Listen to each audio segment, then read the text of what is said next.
Bruno Rodríguez Parrilla y el ministerio que dirige informaron que en la noche del 24 de septiembre de 2023 una persona lanzó un par de cócteles Molotov contra la embajada de Cuba en Washington. De acuerdo con lo anunciado por las autoridades cubanas, los hechos ocurrieron el mismo día en que Díaz-Canel abandonó Estados Unidos después de participar en la Asamblea General de las Naciones Unidas.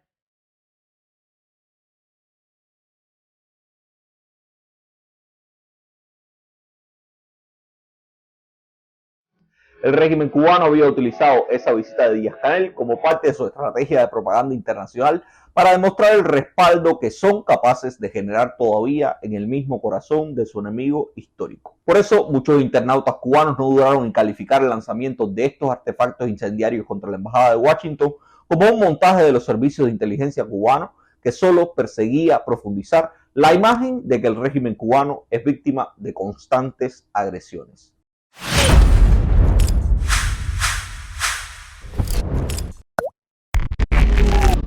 Realmente va a ser difícil probar si el lanzamiento de los cócteles Molotov a la embajada es o no un montaje de los cuerpos de seguridad cubanos. No obstante, algunos internautas no han dejado de señalar como muestra la falsedad del ataque el hecho de que las botellas apenas se rompieron, que las mechas eran de papel y no de tela, que la testigo presencial del hecho fue una funcionaria cubana de la propia embajada y que apenas se produjo daño en la instalación.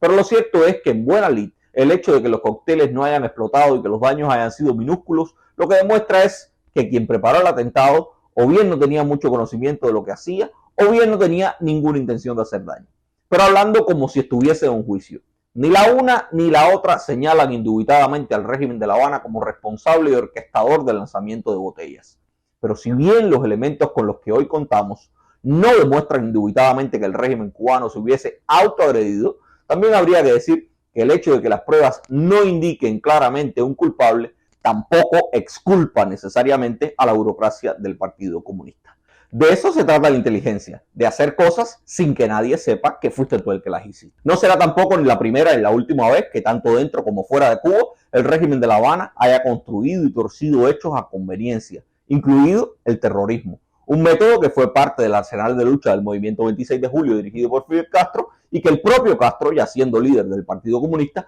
reivindicó como una posibilidad en la que sus subordinados serían muy buenos si se lo propusieran. Si nos dedicamos al terrorismo, con toda seguridad que seríamos eficientes. Pero el hecho de que la Revolución Cubana nunca ha aplicado el terrorismo no quiere decir que renunciemos a ello.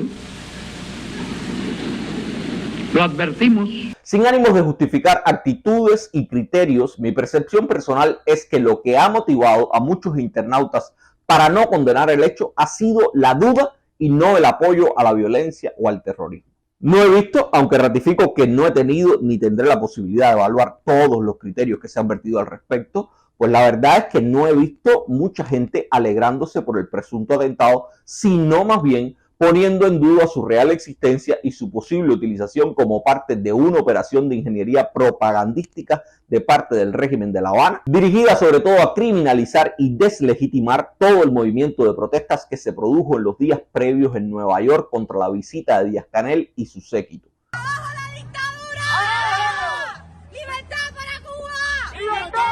Claro, dos cócteles Molotov contra la embajada refuerzan la idea de que los cubanos que protestan contra el régimen son los responsables, son odiadores y son delincuentes aupados y financiados por el propio gobierno de los Estados Unidos. Casualmente, ese mismo discurso fue el que se reprodujo en julio de 2021, cuando presuntamente la embajada de Cuba en Francia también fue atacada con cócteles Molotov. Antes de ese hecho, apenas unos días antes, se habían producido las protestas del 11J y el gobierno cubano había culpado a los Estados Unidos de orquestar las manifestaciones y de intentar insertar la matriz de que en Cuba se había producido un estallido social. En el marco de esa lucha por imponer la idea de que lo que había sucedido en Cuba no era espontáneo y era criminal, se reproduce el lanzamiento de estos cócteles Molotov a la embajada de Cuba en París y ese hecho fue aprovechado por la propaganda y por el propio Bruno Rodríguez Parrilla para calificar los hechos como terrorismo y responsabilizar a los Estados Unidos por permitir que se incitara el odio contra Cuba.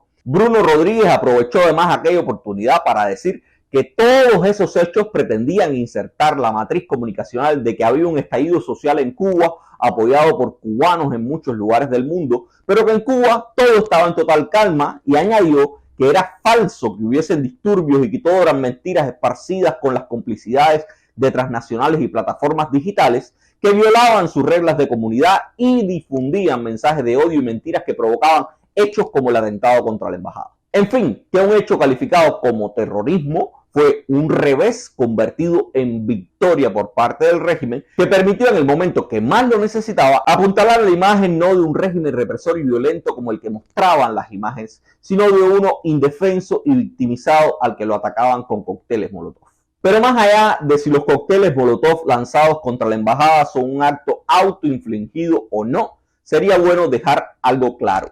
Cualquier acto violento llevado a cabo contra una sede diplomática en los Estados Unidos o en cualquier país del mundo no es solo un acto condenable, sino también reprimible penalmente. Instrumentos internacionales de lo que tanto Cuba como los Estados Unidos son parte protegen tanto a las instalaciones como al personal diplomático destacado en los países receptores.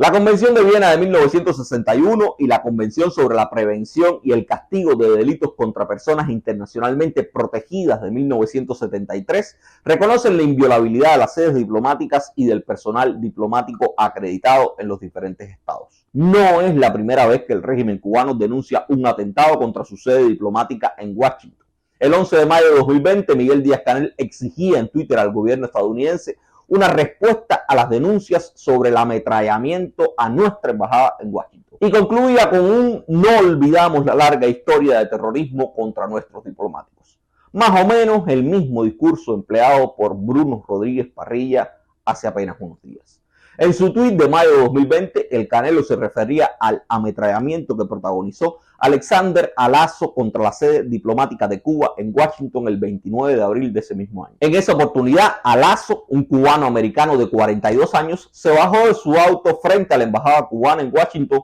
con una bandera cubana llena de frases escritas a la que intentó darle candela sin mucho éxito. Luego de eso sacó un fusil AK-47 que tenía en el interior de su auto y disparó aproximadamente 32 disparos contra la embajada. Luego lanzó el arma contra la reja del edificio y sacó una bandera norteamericana que se colocó sobre sus hombros y comenzó a gritar frases ininteligibles hasta que fue detenido por el servicio secreto. Todo eso lo sabemos por los reportes judiciales del proceso seguido contra Lazo y por un video que fue grabado con las cámaras de vigilancia de la propia embajada. Durante sus interrogatorios, Alexandre Alazo dijo que esperaba que en la embajada hubiera personas a esa hora y que alguien saliera en ese momento para poder dispararle. Dijo además que estaba convencido de que la seguridad del Estado cubana lo perseguía hacía algún tiempo y que los cubanos eran el enemigo.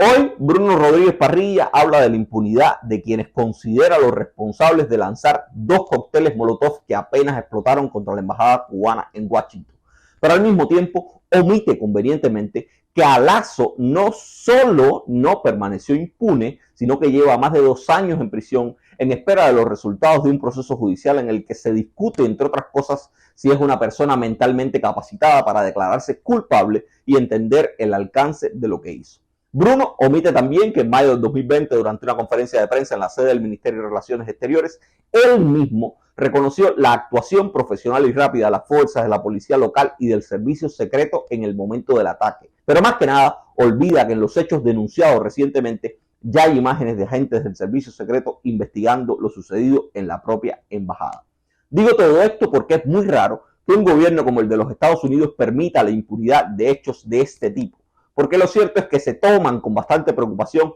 hechos similares en tanto sus embajadas por todo el mundo pueden ser y han sido víctimas de agresiones similares o peores. Y por tanto los americanos esperan que exista una respuesta recíproca de parte de los estados donde están ubicadas sus sedes diplomáticas, sin importar el estado de las relaciones diplomáticas que mantengan con esos países. El ataque violento a una embajada no admite dobles lecturas. Es penado por cualquier derecho doméstico y por el derecho internacional. Más allá de si consideramos legítimo o no al poder cubano, Lo que sí es claro es que los actos contra diplomáticos y embajadas del régimen por el mundo serán penados y condenados por la comunidad internacional, que aspira a que sus sedes diplomáticas también estén protegidas a cualquier coste. Por más que millones de cubanos cuestionamos la legitimidad de un régimen despótico y tiránico como el cubano, la comunidad internacional, incluyendo a los Estados Unidos, ha decidido reconocerlo como un gobierno legítimo y en contraposición le ha conferido la posibilidad de implantar sus embajadas en cientos de países por el mundo. Embajadas que ciertamente sirven como centros de contrainteligencia e inteligencia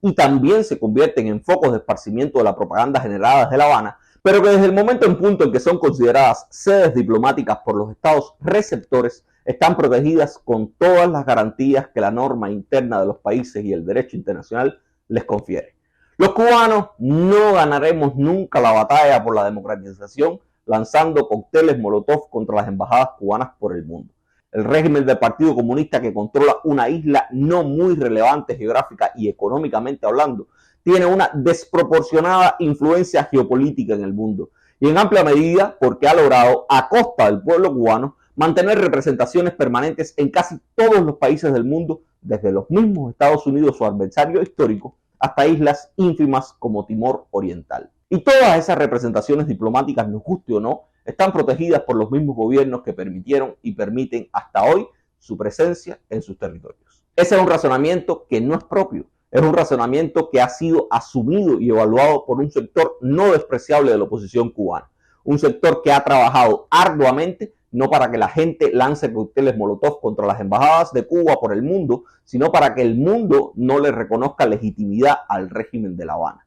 No he visto, como algunos han dicho, que la oposición cubana se haya alegrado de que lancen cócteles molotov contra la embajada en Washington. Tampoco he visto a la oposición cubana o actores relevantes de la sociedad civil pidiendo que hechos como este se reproduzcan. Más que nada, lo que he visto, y reconozco que puedo equivocarme o pasar algo por alto, lo que he visto es a mucha gente dudando de que el lanzamiento haya sido protagonizado por alguien opuesto al régimen cubano. He visto mucha gente que piensa que las posibilidades de reivindicación del régimen de La Habana son tan pobres que no dudaría ni por un segundo en lanzar 3 o 4 cócteles molotov inofensivos contra instalaciones controladas por ellos mismos. Todo con tal de robustecer la imagen del régimen humanista bloqueado y agredido. Una imagen que millones de cubanos reconocemos como falsas. Lo que he visto es duda y no expectación. Nos vemos en la próxima entrega.